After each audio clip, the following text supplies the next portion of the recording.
Olá, seja muito bem-vindo ao Saldo Extra. Que prazer é ter você ao nosso lado. E já lhe faço um convite para que você não apenas nos acompanhe aqui na TV Novo Tempo, mas que você possa nos acompanhar nas redes sociais, novotempo.com/saldo extra, o nosso blog.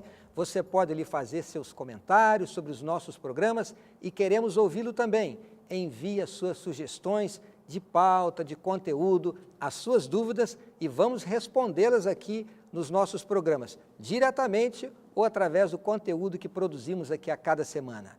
Você é sempre muito bem-vindo para nos ajudar. Nós sentimos-nos honrados com a sua presença e queremos incentivá-la a estar cada vez mais junto aqui do Novo Tempo e, é claro, do Saldo Extra. O programa de hoje vai falar sobre os 20 anos do Plano Real. E temos a satisfação de ter um cientista político aqui conosco. Estou falando de Rudá Hit, ele que é mestre em ciência política e doutor em ciências sociais. Atualmente é diretor-geral do Instituto Cultiva, avaliador de programas de desenvolvimento sustentável para o Banco Mundial, além de ser professor, colunista político e autor de vários livros. Mas antes do Rudá comentar conosco sobre os 20 anos do Plano Real, vamos acompanhar agora as notas de economia.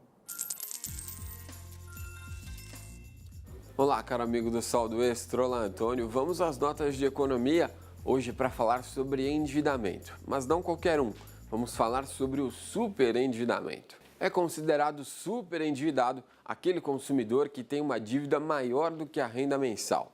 E não precisa nem estar com o nome sujo, porque aí é inadimplência. Mas o fato de ter uma dívida maior do que a renda mensal classifica o superendividado. O Procon de São Paulo tem, inclusive, um programa de apoio ao superendividado e fez uma pesquisa com 658 desses consumidores, ou seja, são superendividados que têm algum tipo de consciência desse problema e já procuraram esse tipo de ajuda. Vamos aos números, começando pelo perfil desses consumidores. A divisão por sexo é equilibrada, mas a maior parte ainda é de homens, com 52%. A maioria tem entre 31 e 50 anos e quase metade dos superendividados são casados, ou seja, não estão sozinhos nessa. 48% declararam ter renda entre R$ 1.000 e R$ 2.900 e, pasmem, 17% tem renda entre R$ 4.000 e R$ 7.900, ou seja, ter dinheiro não significa se livrar do superendividamento. Estudo também não resolve, já que 48% tem pelo menos o ensino superior completo. Trabalho também não livra das dívidas, já que apenas 8% declararam estarem desempregados, sendo que 68% são empregados e ainda considerando que tem aposentados e autônomos nesse número total. Aliás, o desemprego foi apontado como motivo para o superendividamento por 22% dos entrevistados. Ficou à frente daqueles que apontaram uma redução de renda como motivo principal, cerca de 14%.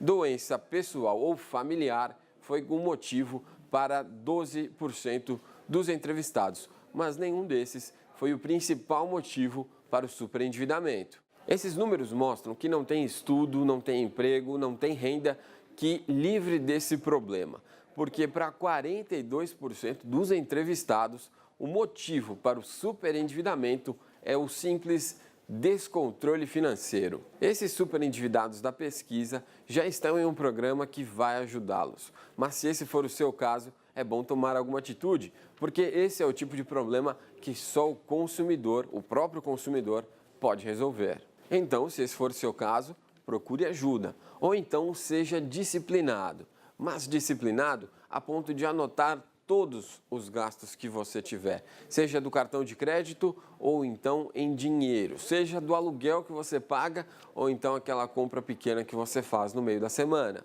Dado esse primeiro passo, você vai conseguir identificar o que te fez ficar super endividado e a partir daí você vai saber onde precisa resolver o problema, onde você vai cortar os gastos para sair desta situação. O Notas de Economia fica por aqui, eu volto na semana que vem. Até lá, é com você, Antônio.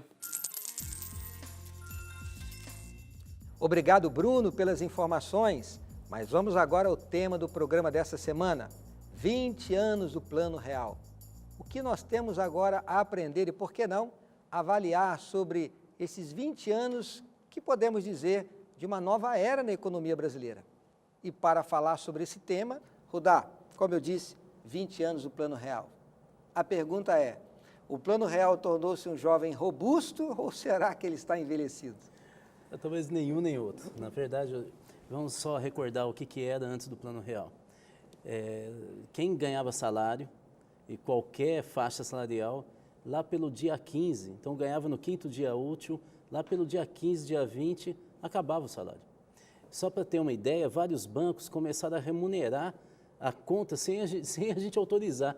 Ou seja, o banco mesmo sabia que havia uma inflação, uma escalada inflacionária tão desigual e sem controle, que se ela não remunerasse e ela retirava esse dinheiro, não é que ele perdia dinheiro, ele fazia investimentos e com os dividendos dividia entre o banco e aquele correntista, né? Então, era uma situação que nós nos desesperávamos. Como sabia que o dinheiro não chegaria até a próxima semana, então nós estocávamos produtos como sabonetes, óleos, azeites e assim por diante. Era uma correria aos supermercados, né? Tudo sumia muito rapidamente, então era uma vida descontrolada. Eu não tinha como planejar exatamente o que eu iria fazer no semestre seguinte, né? Era muito difícil, essa era a nossa vida. E por quê? Porque havia um reajuste dos preços, que aí nós vamos lembrar do nome aqui, que é uma indexação, ou seja, eu mais ou menos sabia, pela coleta de dados do governo, que na semana que vem a inflação já tinha girado em 10%. E aí eu antecipava a correção desse valor e já nessa semana, antes mesmo de ter o dado oficial, já projetando um pouco o que eu ouvia se falar nas rádios e TVs, eu já fazia o ajuste dos 10%. E aí acelerava ainda mais a inflação. Porque quando iria chegar lá na semana que vem em 10%, já era 12%, 15%, e aí vinha essa ciranda maluca. As empresas, ao invés de produzirem, era melhor jogar esse dinheiro que ela tinha para tentar investir no setor financeiro e fazer algum dinheiro, do que gastar em algo que talvez não desse para vender. Então, o país estava completamente emperrado. O Plano Real equalizou e fez a gente ter uma vida normal, que a gente dizia que era só vida do primeiro mundo. Nesse sentido, a gente passou a ter uma vida de primeiro mundo. O Plano Real, portanto, ele criou uma condição para ser um país, e aí nós começamos a ter problemas, por isso que eu falei, nem tão jovem, robusto, mas não tão envelhecido, passamos a ter os problemas de uma economia normal. É claro que o Plano Real ele não resolveu todos os nossos problemas, mas ajudou e muito. A minha pergunta é, nós temos razões para realmente comemorar esses 20 anos do Plano Real? Claro que temos, sem dúvida nenhuma. Nós agora temos uma vida estável, né? É como se eu, por exemplo, tivesse o tempo inteiro em crise com o meu negócio, ou digamos, que eu fosse um trabalhador autônomo e um dia eu tivesse alguma procura, no outro eu não tivesse nenhuma. Eu não conseguia nem dizer para os meus filhos se eu tinha dinheiro ou não para ele fazer uma viagem ou ir para uma escola ou para a faculdade. E de repente agora eu começo a ter uma receita mais ou menos estável.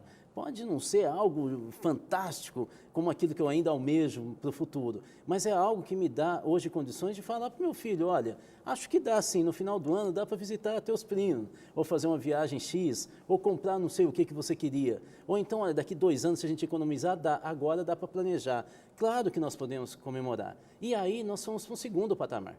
O segundo patamar foi, com a economia estabilizada, onde que nós vamos investir? O que o país vai fazer? Não tinha como planejar o futuro, portanto não tinha como ter projeto de país. Hoje nós temos, né? Tanto que agora nós falamos de Copa do Mundo, Olimpíada, nós falamos se nós vamos exportar ou não, o que nós vamos fazer então com o legado da Copa. Não tinha condição nenhuma de se falar isso naquele período. Só para ter uma ideia, até mesmo um pouquinho depois do Plano Real, nós tínhamos uma economia tão estável que havia um cálculo, ainda existe, mas se falava muito naquela época, de risco país, ENB+, que era o nome técnico. O risco país do Brasil era mais do que 2.000 pontos, ou seja, 2.000 pontos de risco. Hoje nós vivemos em torno de 100, 150, no pior momento do país, né? Em várias situações menos de 100, ou seja, agora nós temos uma vida razoável. Você já falou de vários benefícios do Plano Real, mas a minha pergunta é, vivemos naquele período de inflação terrível e parece que o brasileiro não aprendeu a fazer orçamento, a fazer planejamento, etc, etc. A minha pergunta, será que o brasileiro está usufruindo de todos os benefícios do Plano Real? O brasileiro realmente aprendeu a conviver com a estabilidade ou ainda traz consigo consequências ou, quem sabe, alguns vícios do tempo da inflação? Nós não somos um país que tem uma cultura de poupança, né? Eu lembro meu pai, por exemplo, que fazia uma poupança quando eu era pequeno e quando eu tive condições ele me autorizou a gastar o dinheiro da poupança em pouco tempo, eu acabei, e meu pai desesperou, falou, não é para isso. Ou seja, inclusive, aqueles grandes educadores de educação financeira dizem que nós temos que ensinar os nossos filhos a dividir o dinheiro que ele tem, desde pequeno, por isso a mesada, em 3 partes. Uma que é a educação para o consumo. Pega 1/3 e consome. Uma parte que é para a poupança, mas não é o pai fazendo. Se eu soubesse disso, eu teria falado para o meu pai. E não é o pai fazendo a poupança, mas é a própria criança ou adolescente sentindo na carne que ele tem que poupar. É aí que a gente erra. Mas tem um terceiro que é muito bonito, principalmente nos Estados Unidos, uma grande educadora que escreveu um livro, publicou no Brasil, Dinheiro Não Nasce em Árvore, e que ela sugere que 1/3, então 1/3 para gastar, 1/3 para poupar, e você sente que para o teu futuro você não vai gastar agora tudo, e 1/3 para fazer uma boa ação.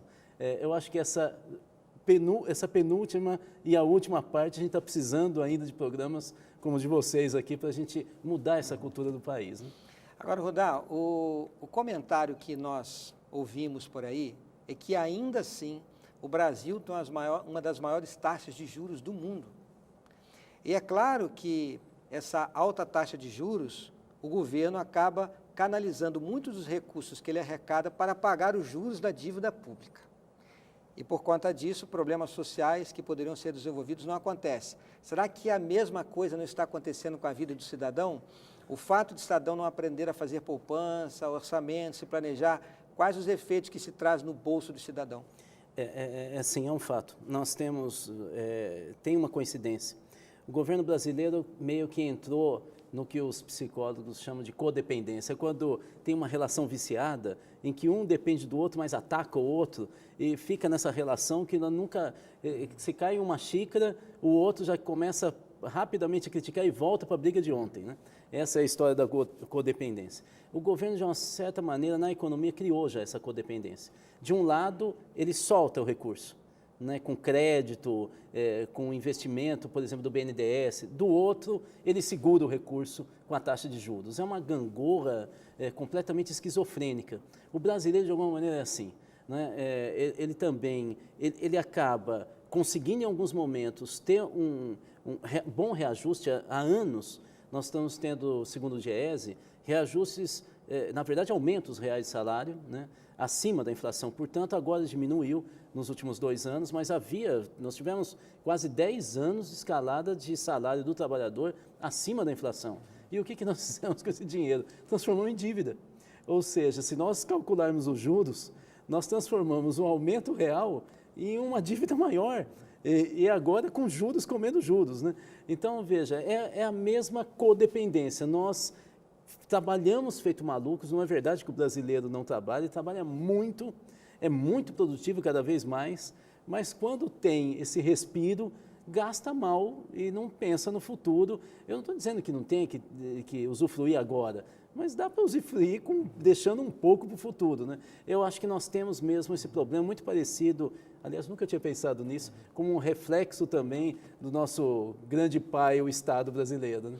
Na sua avaliação, hoje, o valor do dólar, o valor do real frente ao dólar, que é a moeda utilizada na balança comercial, é a referência no mundo hoje, o valor do real, ele está abaixo, está acima, essa intervenção do governo, compra dólar, vende dólar, interfere dali, interfere daqui. Isso é bom para a economia? Note, eu estou falando do valor da moeda local. Isso é bom para a economia ou não? Nós temos que ter o equilíbrio entre o consumo brasileiro, né, e as exportações. Na verdade, tem a ver muito com a pauta de exportação do Brasil, né? Nós temos uma pauta de exportação, por exemplo, eu vim de Minas Gerais. Qual é o problema de Minas Gerais? A pauta de exportação brasileira é toda de commodities. Então, ou seja, produtos quase sempre in natura, né? Então, minério de ferro, soja e café. É a essência da exportação de Minas Gerais. Qual é o problema? Na medida em que ela não tem uma produção muito sofisticada, manufaturado, os trabalhadores que ela acaba absorvendo nesse tipo de mercado são trabalhadores com baixa qualificação. A conclusão disso é que a média do salário em Minas Gerais está sempre abaixo do centro-sul do país. Ou seja, se você, há um site importante do governo paulista que se chama salariômetro.gov.sp.br, acho que é isso, .sp.gov.br, que se faz uma coleta da média de salário em cada uma das profissões mais importantes do país. E você vê tanto por nacional, a média nacional, como por estado. A média em quase todas as profissões em Minas Gerais é sempre mais baixa, porque a pauta de exportação meio que joga a economia para um nível de salário de não qualificado, né? O segundo problema é que esse tipo de exportação, então traduza isso para o país, tem uma pequena mudança, mas é quase sempre a mesma essência. É que a gente depende de quem importa. Então, nós dependemos dos Estados Unidos, hoje dependemos da China. Quando a China fala, vou mudar as importações, a economia entra em colapso. Então, de uma certa maneira, nós temos que alterar um pouco essa lógica produtiva e aí a gente altera a lógica de economia, da estrutura de emprego, de economia, de consumo que nós temos no Brasil. Nós o tempo inteiro vivemos essa gangorra da economia, isso repercute sobre o nosso consumo, sobre a nossa segurança. Quais foram as principais influências políticas do Plano Real nesse histórico dos últimos 20 anos? Nós temos, primeiro, os líderes que formularam, os governos que formularam o Plano Real, desde o início da formulação daquele índice que corrigia, dividiu a economia, os preços da economia, em dois tipos de valores, até transformar numa moeda chamada real. Foram dois governos, né? O governo de Itamar Franco e o governo de Fernando Henrique Cardoso. Em primeiro lugar, esses dois governos, eles mudaram completamente a lógica de se pensar a economia do país. Até então, a gente tentava corrigir, congelando os preços, como foi no governo Sarney. A partir daí, houve uma alteração, não tanto congelar preço e administrar a partir do Estado, mas reorganizar até psicologicamente a expectativa que se tinha em relação à inflação. E aí desindexar a economia. A partir daí, todos os outros partidos que passaram a ser competitivos, daí por diante, eles nunca mais deixaram de dialogar com isso. Mesmo aqueles que foram críticos naquele período. Mudou a lógica de se pensar a política de Estado para a economia em relação à inflação. Essa é a primeira questão. A segunda é que, politicamente, também o brasileiro conseguiu sentir que ele estava num país civilizado. Porque nós, até então, falávamos muito mal do Brasil, né? A gente não tinha muito um amor próprio em relação à economia. Dizia, não, isso daí é coisa do primeiro mundo, e como eu já disse agora há pouco, isso nunca vai acontecer no Brasil, eu poder comprar um carro, não tem condições de fazer isso. A partir daquele momento, eu acho que nós criamos uma nova lógica de direito do cidadão. E isso muda a política também. Porque aí você começa a exigir mais, né, dos governos, né? Aquela ideia de doutor passou a mudar. Agora não é só bem doutor. Ele vai ser chamado de doutor se ele cumprir aquilo que eu acho que ele tem que fazer.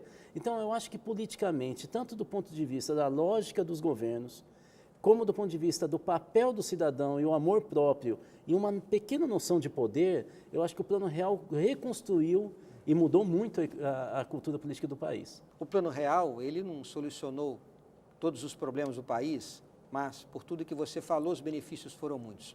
Eu vou fazer meus 50 anos, Rodar, e me lembro de cruzado, cruzeiro real, até que veio o real. O que nos aguarda o futuro? O Plano Real, ou esta moeda, o real, tem gás para viver com robustez nos próximos anos, mesmo com o cenário internacional um tanto desfavorável? Não, eu acho que nós temos problemas, temos que criar uma nova geração de políticas públicas. Nós chegamos no teto. Eu acho que nós temos que reconstruir uma capacidade de sustentabilidade do desenvolvimento. Nesse momento, como eu disse anteriormente, nós temos uma dependência tanto externa, como também uma lógica viciada do Estado abrindo o cofre e fechando através da taxa de juros. Nenhum país consegue viver com esse clima pasteurizado de quente e frio, né? E aí nós dependemos demais do governo de plantão. Ou seja, se um ministro da economia ou o presidente ou a diretoria do Banco Central erram a mão, nós colocamos em risco a vida de 200 milhões de brasileiros. Não é possível que um país dependa de duas pessoas, em especial, ou uma diretoria e uma equipe de um ministério. Ou seja, é fundamental que o país esteja na mão dos brasileiros, né? Então, nós temos que reconstruir um pouco essa lógica. Nós temos que reposicionar o país internacionalmente. Nós perdemos muito nos últimos anos a atração que a gente tinha conquistado, digamos, de 2000, na primeira metade, até mais ou menos 2010, né, que a gente tinha conquistado em relação ao mercado externo, aos investidores externos. Nós passamos a ser chamados de bola da vez. Nós temos que recuperar essa projeção internacional, mas nós temos que fazer a lição de casa, ou seja, nós temos que reorganizar o equilíbrio da economia.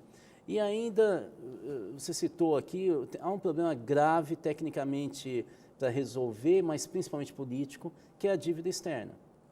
Ou seja, quando o governo disse não temos mais dívida externa, na verdade, porque nós acabamos com a dívida com a FMI, significou 4% da dívida, e não foi falado isso.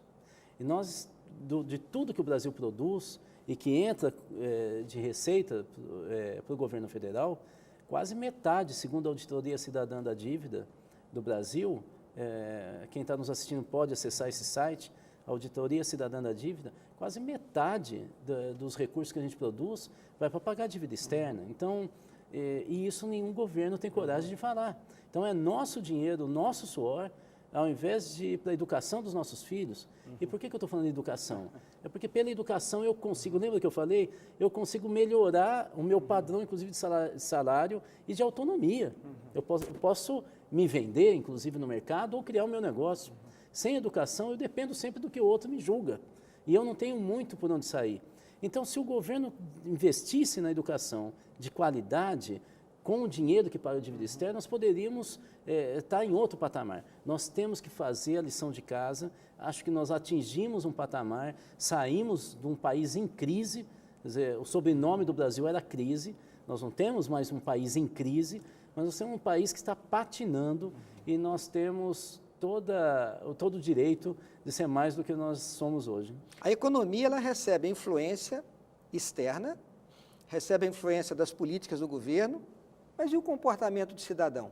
Como que eu, vivendo hoje na economia, com plano real, que postura eu devo ter para que a economia do país possa continuar robusta, ou seja robusta, independente das ações políticas e as ações internacionais? Bom, primeiro, saber que nós temos um país mais equilibrado, uma economia que não tem mais aquela ciranda inflacionária, e se eu vivo, portanto, nesse equilíbrio, eu tenho que saber lidar com esse cenário. Ou seja, não é o caso mais de ir no supermercado e comprar estoque, mas é o caso de saber o que agora sobra do meu dinheiro, o que eu faço com ele. Nesse sentido, eu começo a pensar o presente, mas eu começo a pensar o futuro. E aí o futuro está dividido em algumas partes. Uma é o que eu quero ter de bens e qualidade de vida no futuro. Tem a ver com saúde, aposentadoria, tem a ver com bens, né? E aí eu tenho que começar a fazer conta, não adianta. Eu sei que nós não gostamos muito no Brasil de ficar fazendo conta, agora nós somos um país do carnaval, então agora é hora da diversão, quase sempre, né? Tem hora marcada, mas nós temos que começar a fazer conta. Esse é um padrão, mas a outra preocupação que tem a ver com o futuro é como que eu consigo estabilizar esse meu padrão de vida, qualidade de vida que eu quero ter, ou melhorá-la. Aí são investimentos que eu vou chamar aqui de estruturais. Eu citei um aqui muito importante, eu vou continuar falando dele, que é a educação. A educação é fundamental para que eu consiga me posicionar no mundo como eu sou, com respeito. Vou te dar aqui um depoimento pessoal. Eu sempre escrevi, sempre tive a sorte profissional de ser procurado pela imprensa no mercado. Mas quando eu virei mestre, me perguntavam quando que eu ia fazer o doutorado. Quando eu virei doutor, eu vou ser muito sincero, eu aprendi muito mais no mestrado do que no doutorado, mas a hora que estava cravado no meu diploma e nos anúncios quando eu ia para a TV ou ia dar uma palestra, doutor Rudá, você não acredita o que mudou. Eu passei a ser tratado como doutor. Eu sei que quem está me assistindo fala assim, mas e daí? Isso aí não é um título assim, igual Rainha da Inglaterra? Posso ser sincero, não é. Pode ser que a sociedade dê muito valor para quem é doutor, mas o fato é que dá valor. E nesse sentido, eu tenho uma estabilidade até emocional. Quando eu chego num lugar, as pessoas não precisam nem ficar perguntando muito de onde que ele veio, o que que ele fez. Basta ver lá, doutor Rudá, e de alguma maneira já cria uma situação de respeito. Em qualquer área, se eu tenho um diploma de técnico, de qualificação, especialização, eu vou fazer no currículo e eu me distingo no mercado. Portanto, a educação é fundamental também como investimento para o futuro. Eu acho que isso, a grande parte dos brasileiros já sabe, mas ainda não soube trabalhar aquilo que já aprendeu. É isso que eu poderia dizer nesse momento. Em outras palavras, vamos fazer a nossa parte, não ficar dependendo só do governo. Ah, sem dúvida nenhuma. Quem depende do governo vai depender sempre. Rudá, muito obrigado. O tempo acabou e eu espero ter você aqui muitas outras vezes compartilhando da sua experiência, do seu conhecimento. Eu também que Deus espero. abençoe. A nossa. Eu quero terminar lendo um texto da Bíblia com você. Está no livro de Provérbios, no capítulo 16. O plano real foi um plano feito pelas mãos dos homens. Mas existe algo muito maior que os planos que vêm das mãos dos homens. O plano que vem de Deus. Provérbios capítulo 16, verso 1 diz assim: o coração do homem pode fazer planos, mas a resposta certa dos lábios vem do Senhor. E o verso 9: o coração do homem traça o seu caminho, mas o Senhor lhe dirige os passos. Não importa qual seja o plano econômico, o maior plano que você tem para a sua vida é aquele que você encontra aqui na Palavra de Deus. Busque aqui o conselho e você vai encontrar um caminho seguro. Muito obrigado por você ter estado conosco. Esperamos vê-lo na próxima semana, aqui na Novo Tempo, o seu canal da Esperança.